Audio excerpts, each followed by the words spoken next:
En esta parte lo que vamos a ver es una forma de encontrar los pesos sinápticos que en principio es equivalente a lo que vimos antes, pero tiene un mayor sustento matemático.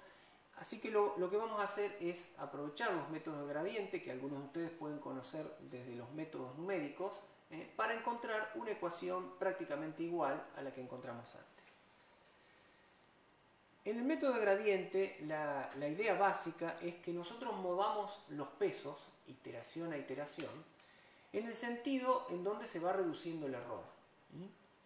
Es decir, si el gradiente apunta en la dirección en donde la curva de error o la superficie de error crece, nosotros vamos a tratar de movernos iterativamente en el sentido opuesto al gradiente.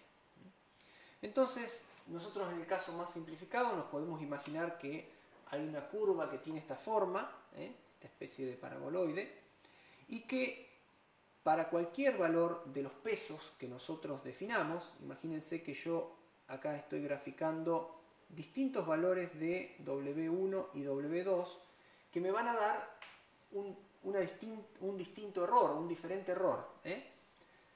Acá vamos a poner el error.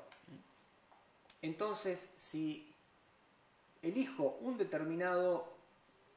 determinada combinación de pesos sinápticos, voy a estar parado en alguna zona de esta curva, por ejemplo por acá.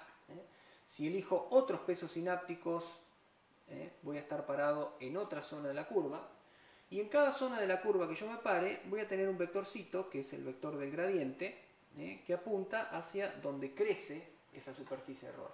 Pero yo lo que quiero encontrar es este punto, el punto donde está el mínimo, donde cometo el menor error posible con mi perceptrón simple, o en el caso general para la red neuronal.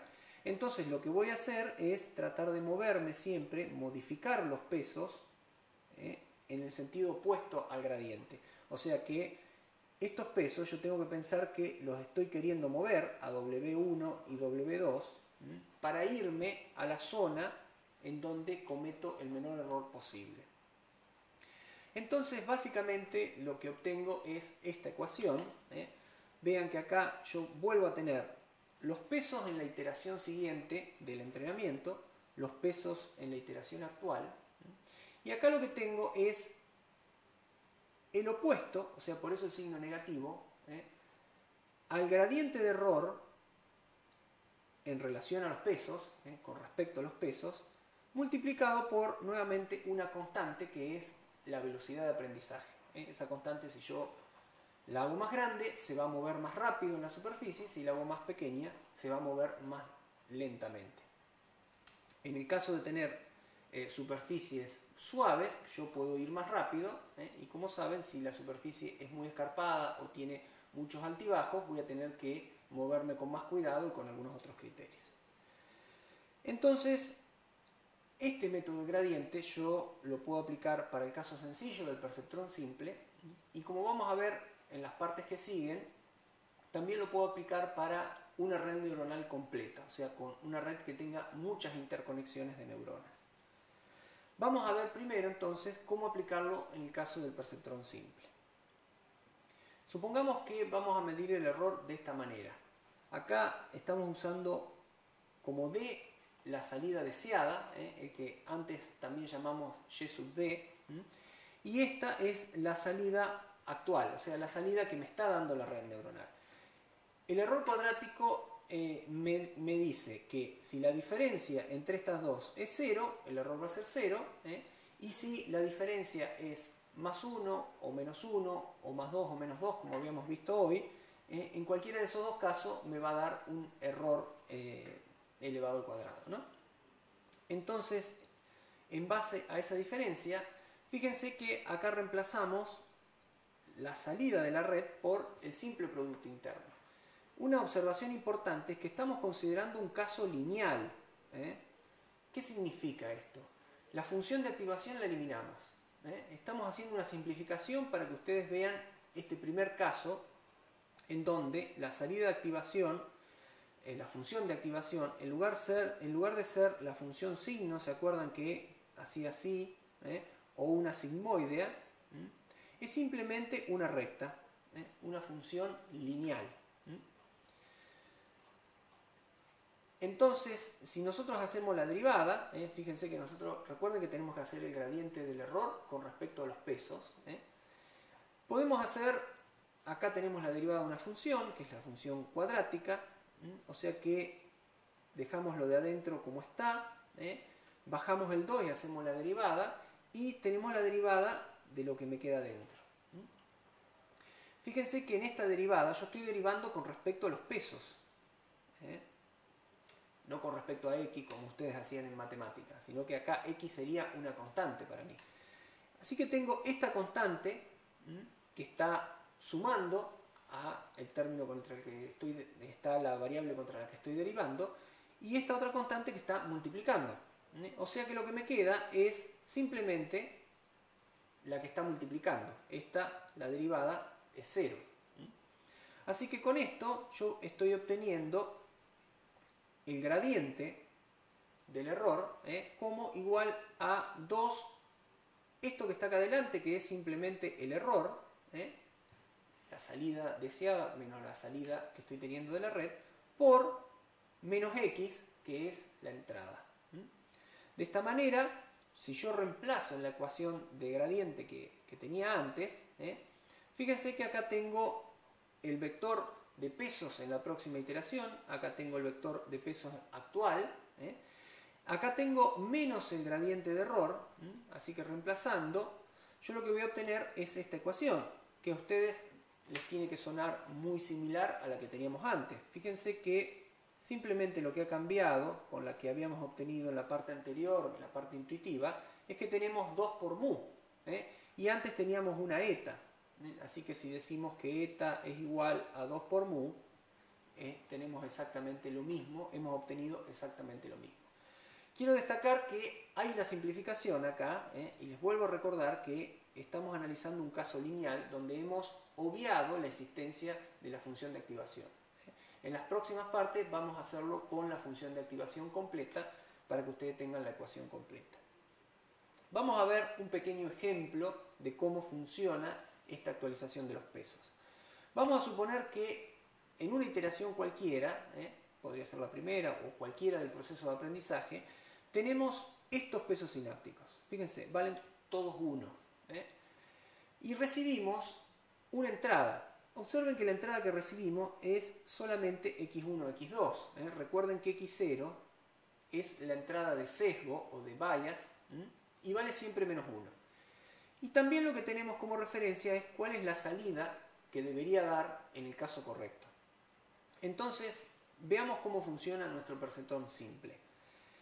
Si nosotros multiplicamos cada peso por la entrada que le corresponde, tenemos más 1 por menos 1, este menos 1 de acá, más 1 por más 1, más 1, más 1 por más 1, más 1, y el signo de todo esto va a dar 1 positivo, que evidentemente no coincide con lo correcto o lo que a nosotros nos dice el dato de entrenamiento que debería ser lo correcto.